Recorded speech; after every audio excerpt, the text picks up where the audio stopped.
Good afternoon to all of you my students. আজকে দেখো আমি দশম শ্রেণী সাহিত্য সঞ্চয়ন থেকে সিরাজউদ্দৌলা আলোচনা করতে চলেছি।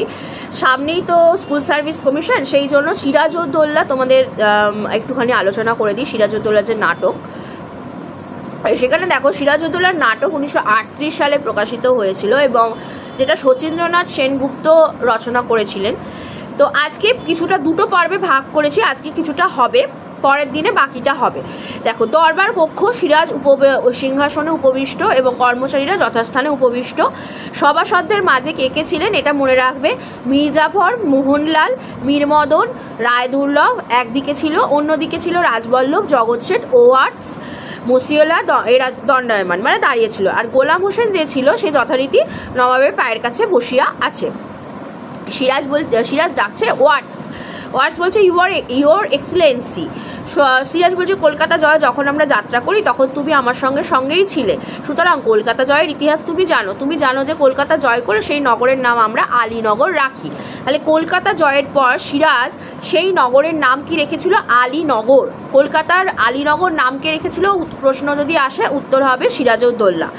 আচ্ছা, ওয়াটস বলছে জানে ইউর এক্সেলেন্সি, মানে আপনার যে এত ভালো কাজ সেটা আমি জানি। ওরা কিন্তু কখনোই জানি কথাটা বলতো না, সবসময় বলতো জানে ইউর এক্সেলেন্সি, এইরকম, আমি তো জানে, এইরকম ধরনের কথাবার্তা। তো ওয়াটস জানে ইউর এক্সেলেন্সি। সিরাজ বলছে আলীনগরে তোমাদের কোম্পানির সঙ্গে যে সন্ধি হয় তার সব শর্তই তোমাদের জানা আছে। তোমাদের কোম্পানির সন্ধির সকল শর্ত যাতে রক্ষা করে তারই জন্যে প্রতিভূ রূপে তোমাকে মুর্শিদাবাদে রাখা হয়েছে। কোম্পানির সন্ধি শর্ত রক্ষা না করলে যুদ্ধ ঘোষণার আগেই তোমাকে আমরা তোপের মুখে উড়িয়ে দিতে পারি জানো।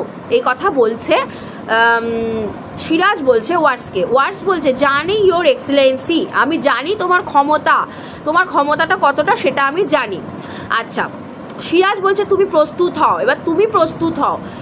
ওয়াটস তাকে তাহলে কোথায় রাখা হয়েছিল? মুর্শিদাবাদে ওয়াটসকে রাখা হয়েছিল, কিন্তু ওয়াটস তার সাথে বিশ্বাসঘাতকতা করেছিল। ওয়াটস বলছে আমি জানলাম না আমাদের অপরাধ।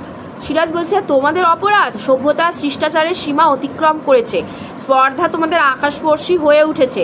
শুধু শান্তি ভঙ্গের আশঙ্কায় আমি এতদিন তোমাদের সঙ্গে ভদ্র ব্যবহার করে এসেছি, কিন্তু ভদ্রতার অযোগ্য তোমরা। নবাব সিরাজউদ্দৌলা যখন বাংলার নবাব ছিলেন তখন কিন্তু এতই ভালো নবাব ছিলেন, তাকে কিন্তু মূর্খ নবাব বলা হয়েছিল, মূর্খ নবাবের তকমা পেয়েছিলেন। কিন্তু তিনি কেন? তার হৃদয়ের জন্য। তিনি হৃদয়ের